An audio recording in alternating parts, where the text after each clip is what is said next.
logo, senão eu esqueço.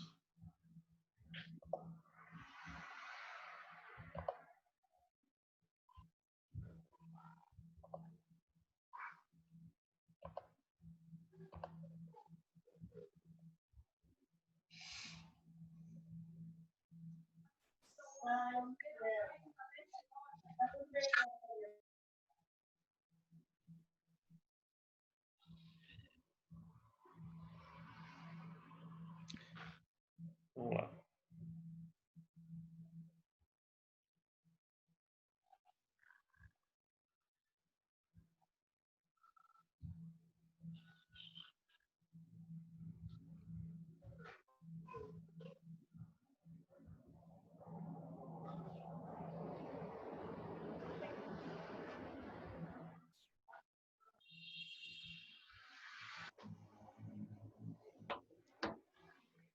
Falta mais alguém? Não. Falta, ainda falta.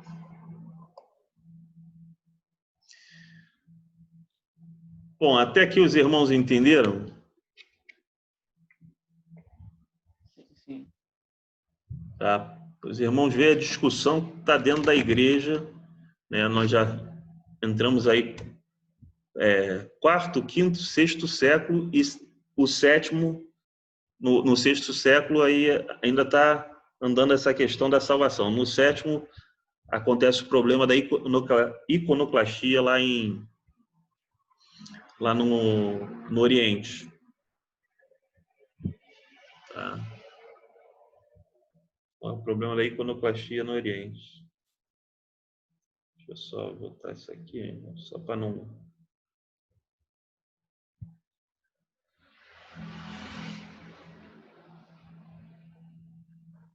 Aí, pastor, a gente vai entrar no calvinismo também. Peraí que tá muito baixo.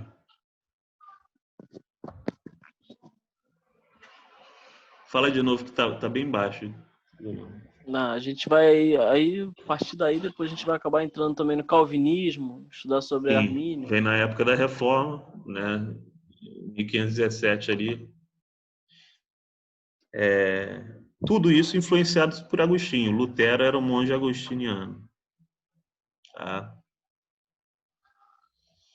Mas entender que no Oriente o pessoal pensa diferente. O pessoal pensa mais aí como o Cesário de Arles, tá? Apesar dele não ser do Oriente.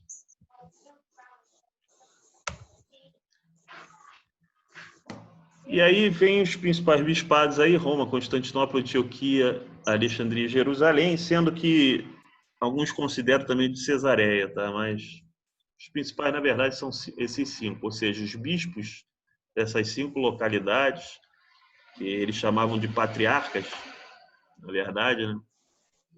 Eram considerados em toda a cristandade. Só o de Roma que era chamado de Papa, né? E nessa questão do Papa, teve um que se destacou, que foi Gregório I, ou Gregório Grande. Ele foi um prefeito de Roma. Lembra que a gente falou dos prefeitos, né, que eram administradores locais? Tá faltando o irmão Marcelo.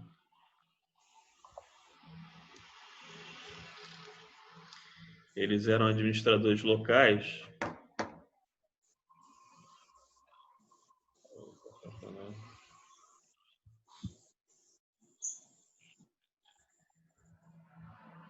Ele foi prefeito de Roma, era um jurista, até que resolveu largar tudo.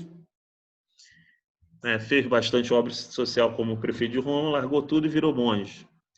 Virou monge beneditino. O que é um monge beneditino? Existiu um monge chamado Bento de Núrcia, em que ele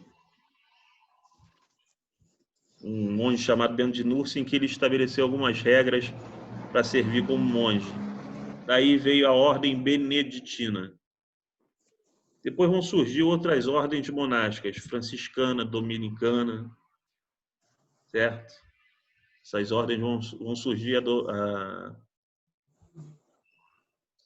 que era de domingos, né? Essa vai dar origem à Inquisição. essa dominicana.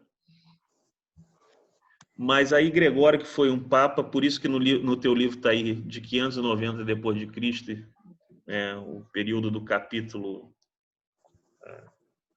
quem tem o livro, do capítulo 1 está de 590 a 800, ou seja, está do período que Gregório virou papa ao ano que Alexandre, que Carlos Magno virou imperador do Sacro Império Romano Germânico.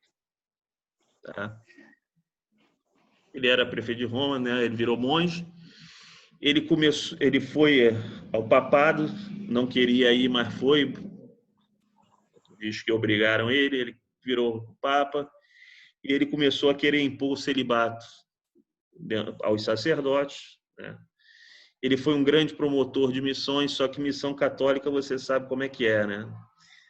Ele mandou o Bonifácio para os povos germânicos, e aí o pessoal que gosta de árvore de Natal. Ele mandou o Bonifácio para os povos germânicos, e o Bonifácio viu um pinheiro lá e o pessoal, né? Isso é uma história, não se sabe se essa história é verídica. Ele viu o pinheiro lá, o pessoal cultuando o pinheiro, enfeitando o pinheiro, ele meteu o machado no pinheiro e falou: isso é paganismo, tem todo mundo que se converter. Só que quando o Bonifácio fez isso, o pessoal olhou ele atravessado e começou a querer matar o Bonifácio. Aí o que o Bonifácio fez? Foi lá, plantou um pinheiro, e o pinheiro, como tem uma forma retangular, falou que cada ponta representava uma pessoa da Trindade, Pai, Filho e Espírito Santo. E aí se adaptou, né? Não se converteu. Houve uma adaptação, porque conversão católica é isso aí, é adaptação, não é conversão. Você não muda entendimento, você adapta entendimento. E se adaptou, e daí dessa história é que teria surgido a sua árvore de Natal, certo? Que você coloca em casa, ou seja, seria de um culto pagão, né, com o qual o Bonifácio se defrontou e que ele não conseguiu fazer com que os germânicos se convertessem nele. Tá? Então, a sua árvore de Natal é um símbolo pagão, né, dessa época aí, da época do Gregório, que mandou o Bonifácio e tantos outros monges e as missões. Tá? Nessa época, a igreja cresceu. Para a Bretanha, mandou para tudo quanto é lugar, gente para tudo quanto é lugar. Nessa época, a igreja cresceu. O Gregório, ele promoveu isso. E o Gregório, ele estabeleceu a doutrina do purgatório. A doutrina do purgatório não era uma doutrina. Parece que o Agostinho considerou a possibilidade de existir um lugar que as pessoas se purificassem antes de entrar no céu. Considerou a possibilidade, ele não afirmou. Aí me vem o Gregório e fala que aquilo que o Agostinho falou era real e determina a doutrina do purgatório que você ouve o católico falar, ou ouve que o católico crê nela. Ele incentivou também a penitência, né? Que é uma reparação, uma reconciliação. O católico ele tem entendimento esquisito em que a pessoa, quando erra, ela tem que se reconciliar com Deus, se retratar, se reparar. Então, ela tem que fazer algo para reparar o erro que ela cometeu. Tá? Como se o sacrifício de Jesus não servisse. Então, é um entendimento. Então, com o tempo, esse ensinamento de Jesus foi se perdendo, né? Sim. Foi se perdendo. Ah, tá. O ensinamento de Jesus foi se perdendo. Tá? Se perdeu. Vamos dar aqui para o irmão Marcelo, que senão... a prática da igreja primitiva, ela se perdeu. Tá? Ela se perdeu. Ela foi embora. Não tem...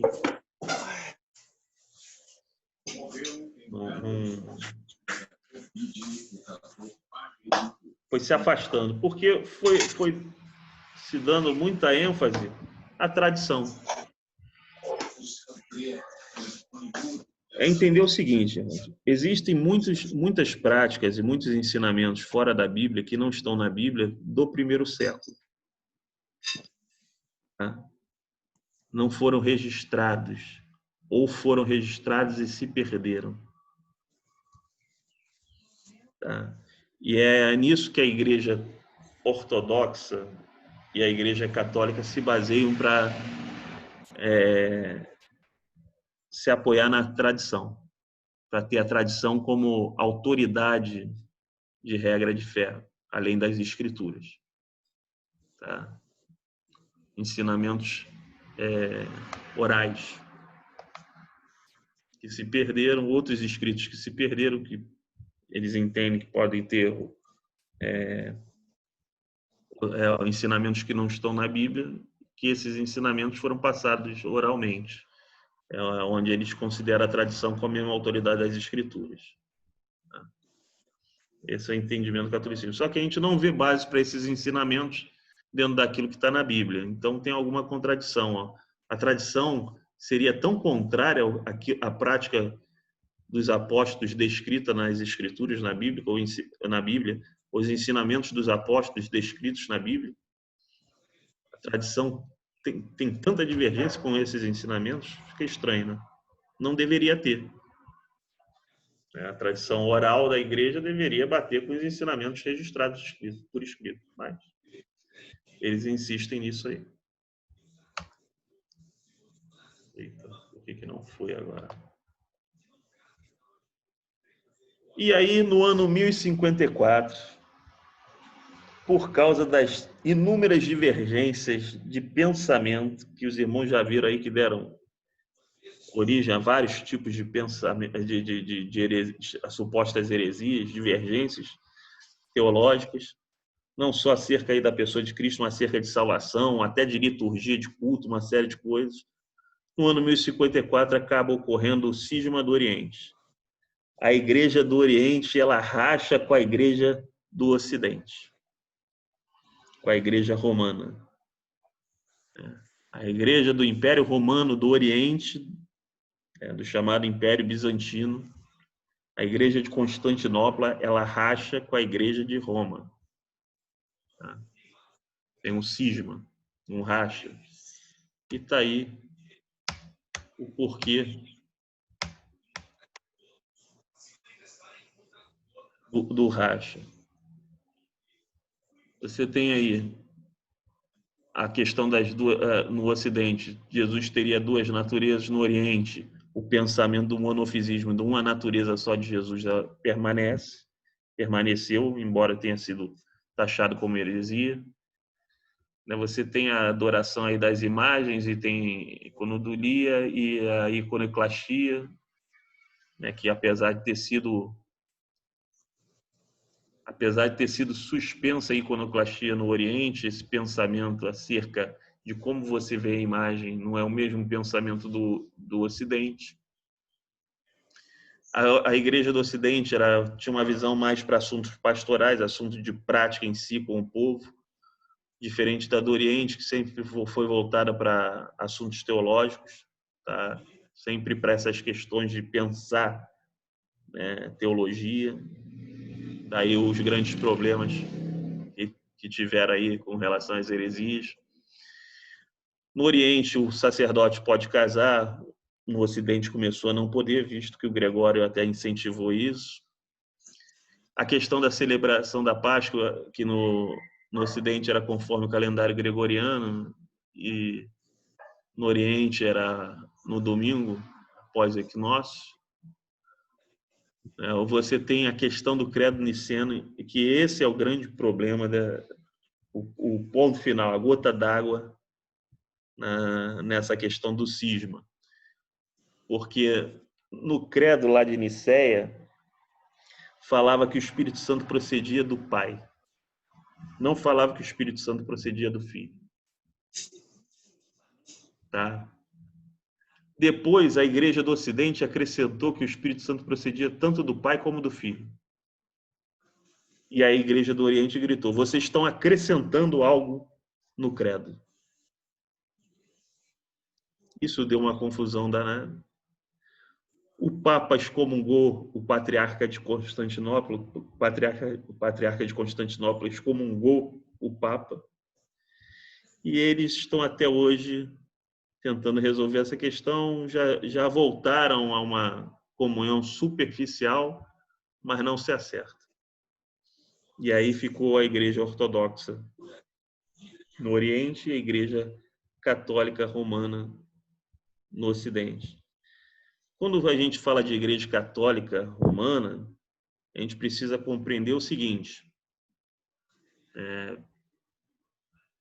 o catolicismo não é porque a Igreja se uniu ao Estado, porque em Constantinopla também era unida. Não foi por causa de Constantino, né, aquela coisa toda que se cria.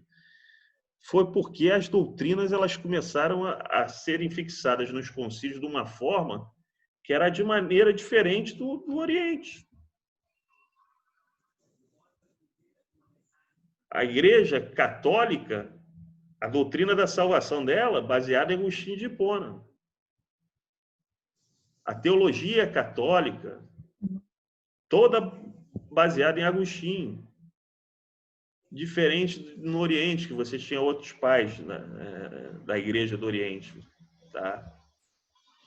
Então, a questão foi aparecendo aí. Você tinha uma influência do Império Romano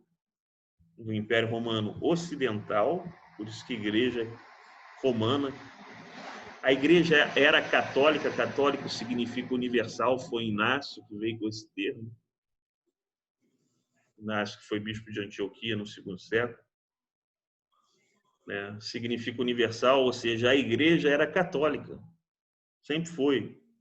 A questão é que começou a Igreja Católica se firmar como romana, tem influência da cultura romana. E a Igreja Católica no Oriente começou a ser grega. A maneira de pensar era diferente.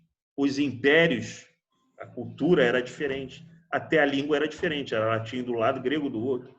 Ou seja, a Igreja Católica Apostólica Romana, que a gente conhece hoje, foi formada por causa dessas doutrinas.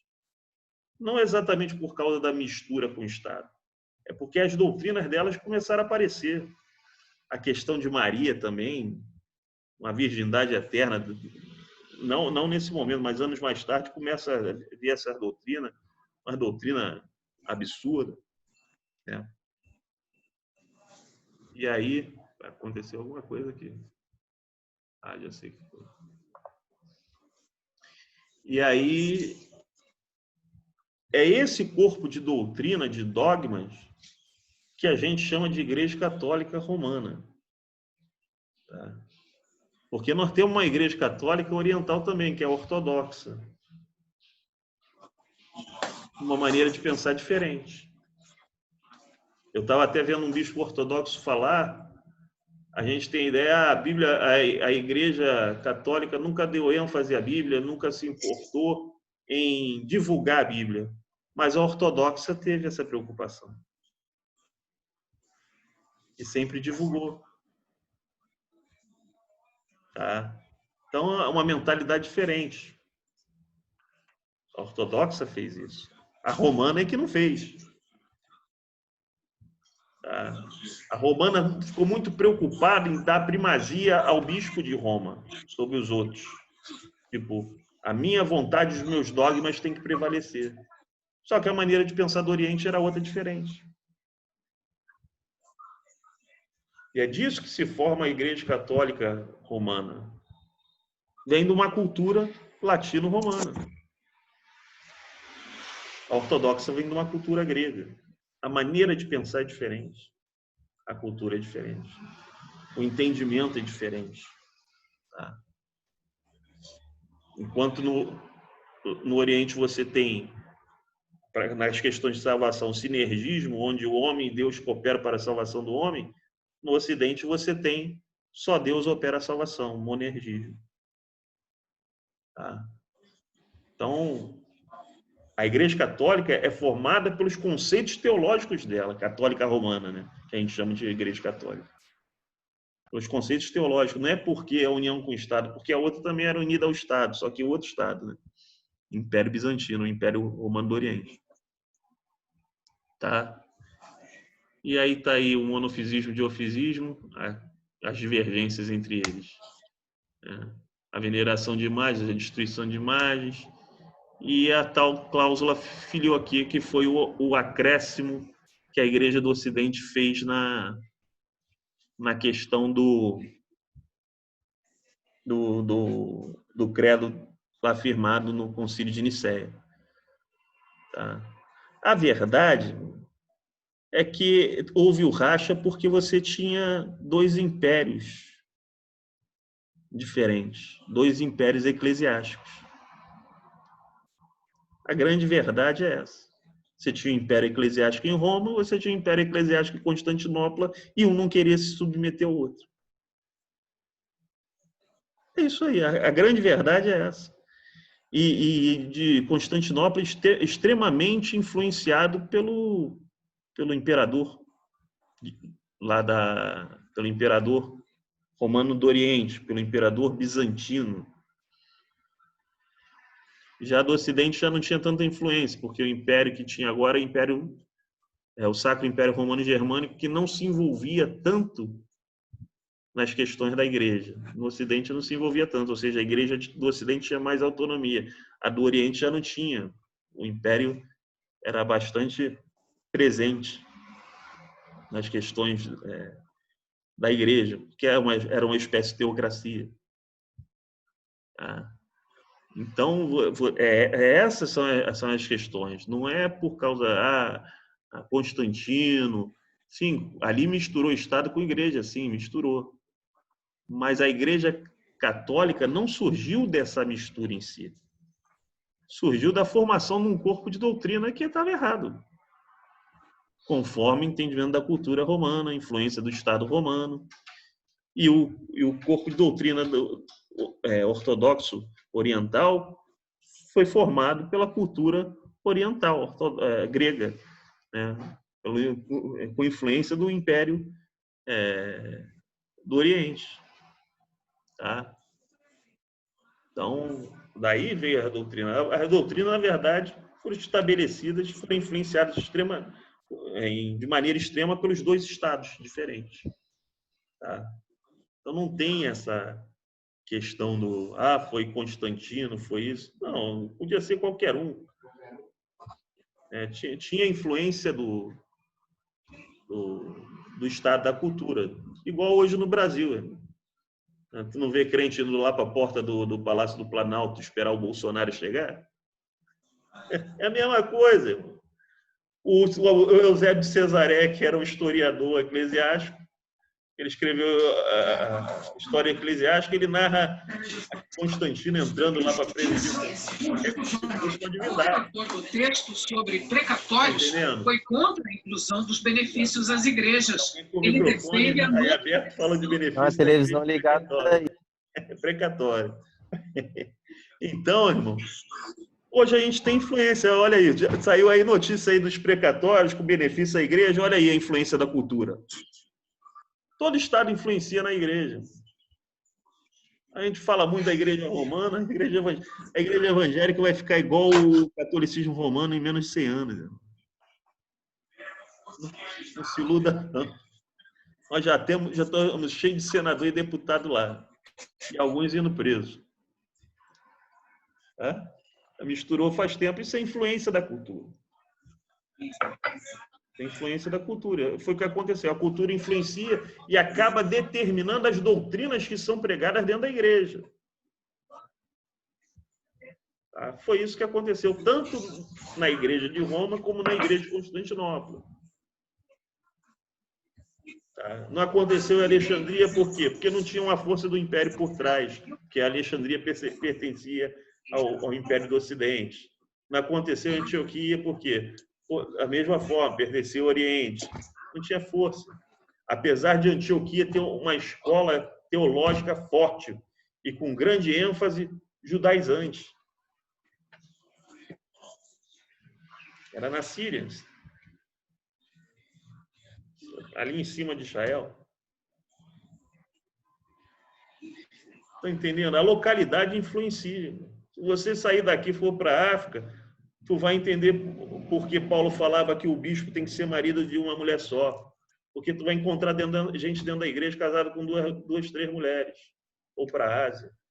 É outra cultura. É outra situação. É outra igreja. E você vai excluir o irmão, vai falar, irmão, desiste das tuas outras três mulheres aí que tem que ficar com uma só? Vai lá no Irã falar isso para ver se isso funciona. A igreja, ela é influenciada pela cultura. E muito provavelmente o apóstolo Paulo se deparou com situações, porque era um missionário, se deparou com situações, qual situação? Ó, na tua cultura tem gente casada com 3 mulheres, é permitido. Então, para ser bispo, marido só de uma mulher. Só que a gente interpreta esse texto como se tivesse sido escrito para a igreja do século XXI, para a gente hoje. Isso foi escrito no primeiro século, por um bispo da igreja em Éfeso, que era Timóteo. Uma cidade na Turquia. Como é que era a cultura em Éfeso? Está entendendo, irmão? Como é que a teologia, a maneira de pensar é influenciada pela cultura? Os irmãos estão entendendo isso? No Irã, ninguém vai aceitar a mulher cristã do Brasil, irmão, pela maneira como ela se veste.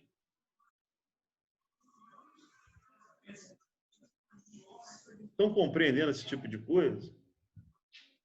A teologia é influenciada por isso daí também. A doutrina da igreja também. Tá? Então, é compreender isso aí.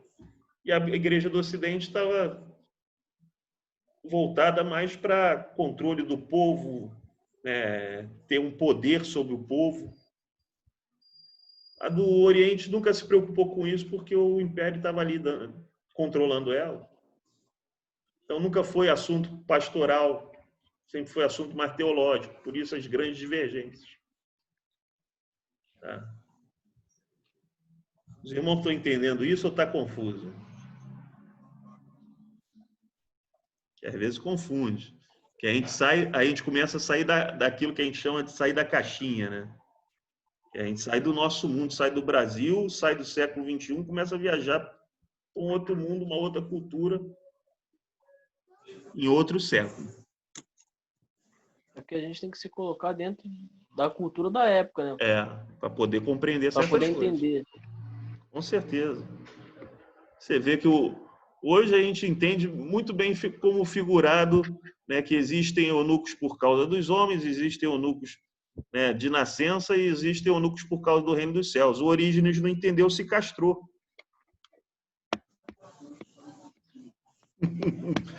Só doido, irmão. E assim vai.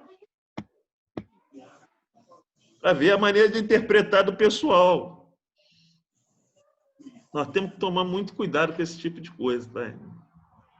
Às vezes o cristianismo não é só a nossa igreja, não. É fazer igual o outro lá que vai dar aula de história da igreja e o cara começa a ensinar a história da igreja. A minha igreja nasceu em 1911. A igreja tem 2000 anos. Hein? A igreja não tem 100 e poucos anos, não. Tá? Ela tem 2000 anos. A Assembleia de Deus, ela tem poucos anos. Ela é mais nova que a adventista. Irmão. Tá? A igreja, ela tem, durante o período de existência dela, diversas maneiras de pensar. O milênio já foi considerado heresia, tá, irmãos? A crença no milênio literal, chamado quiliasmo, foi considerado heresia. E hoje a maior parte dos assembleanos não crê nisso, que vai ter um milênio literal no qual Cristo vai governar. Foi considerado heresia na história da igreja. Se a gente vivesse em outra época, a gente estava excluído. É entender, a igreja não nasceu ontem, nem nasceu com a gente. Não tem, a igreja não tem registro no cartório na nossa data de nascimento, não. Tem 2000 anos. Quem fundou a igreja foi Jesus. Né? E a igreja mudou a maneira de pensar várias vezes. Primeiro, a igreja primitiva esperava a volta de Jesus iminente. Para aquela época. Tá? Por que João termina o livro de Apocalipse falando Maranata, ora vem, Senhor Jesus? Era para agora. Estava esperando para o agora dele. E não veio. Tá?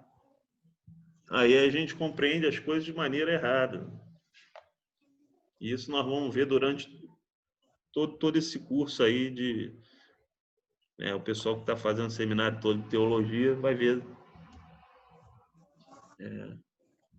toda essa questão. Pastor, Oi.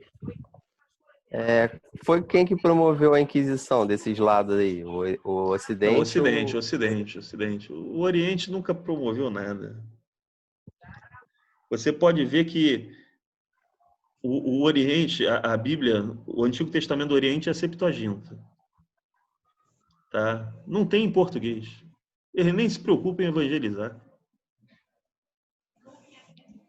Em espalhar. Eles não têm essa preocupação em controlar. O Oriente nunca teve isso. Quem tem isso, sempre teve isso foi o Ocidente. O Ocidente é que fez Jornada Mundial da Juventude no Brasil porque está perdendo membro para o protestantismo. A Igreja do Oriente nunca se preocupou com isso. Nunca teve essa preocupação.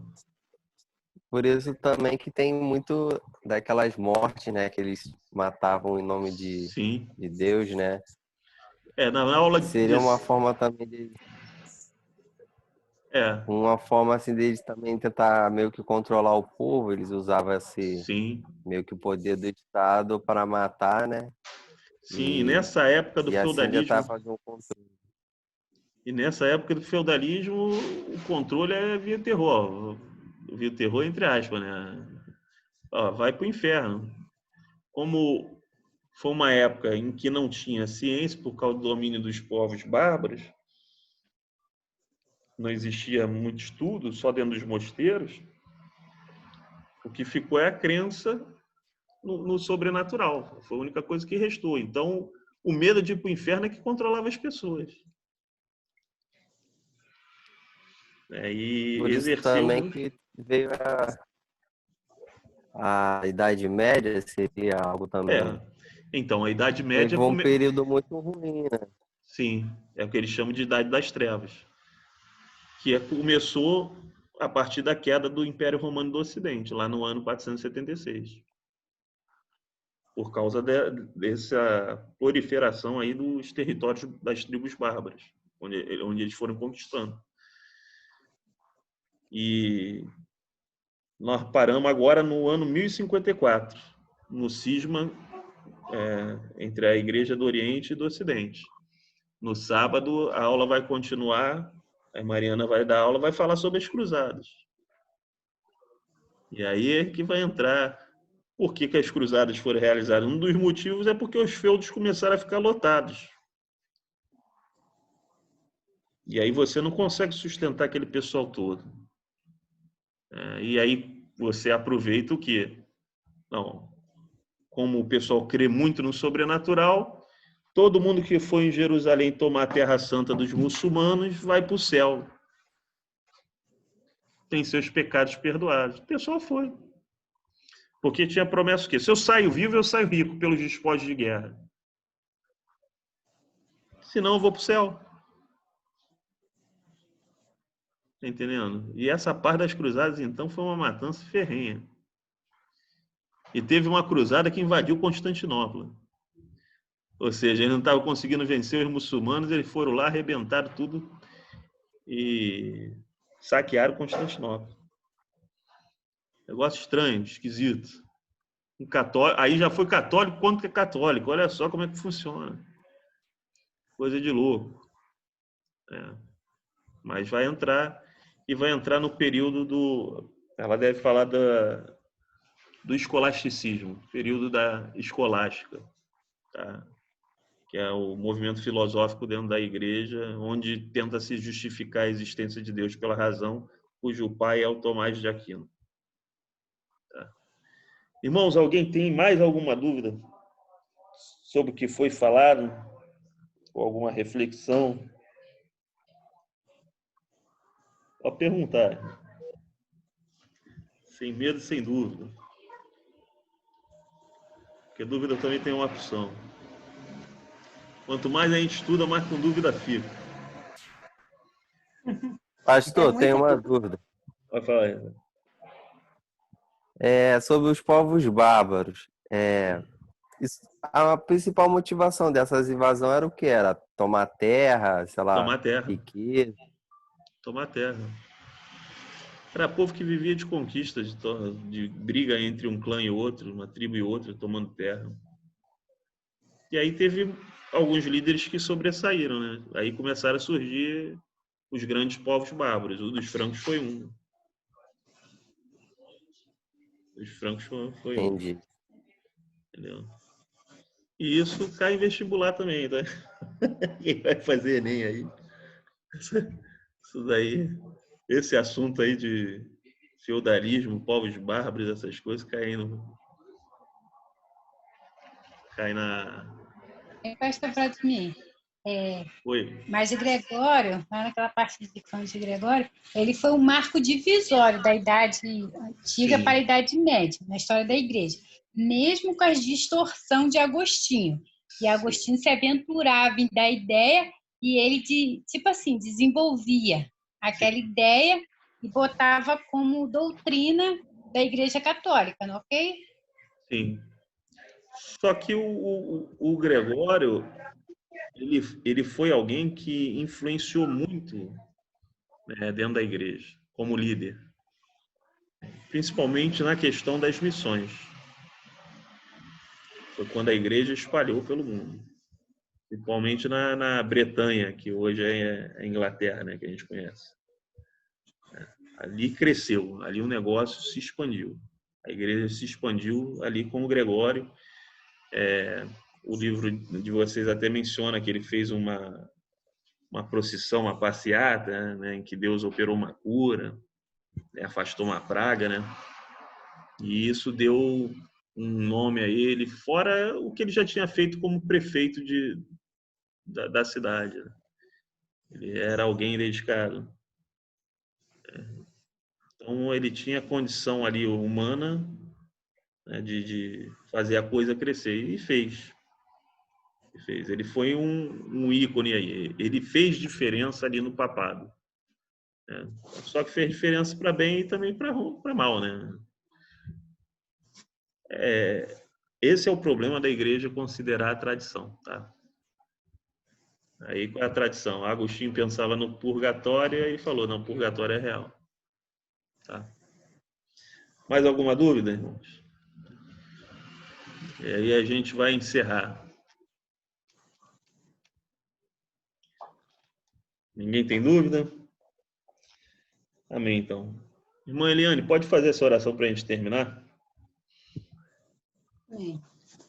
Senhor, meu Deus, meu Pai, obrigado por este momento, Senhor, que nós possamos ter entendido, compreendido, Senhor, o valor de estudar a história da Tua Igreja, Senhor. Nos ajuda, nos capacita, dá-nos a noite abençoada com a presença do Teu Espírito Santo, que possamos estar unidos e reunidos, Senhor, a cada dia mais, tentando entender, Senhor, o propósito o Teu propósito para a Tua Igreja na Terra. Senhor, nos ajuda, nos abençoa, guarda-nos em nossos lares, livra-nos, Senhor, da peste perniciosa, Senhor.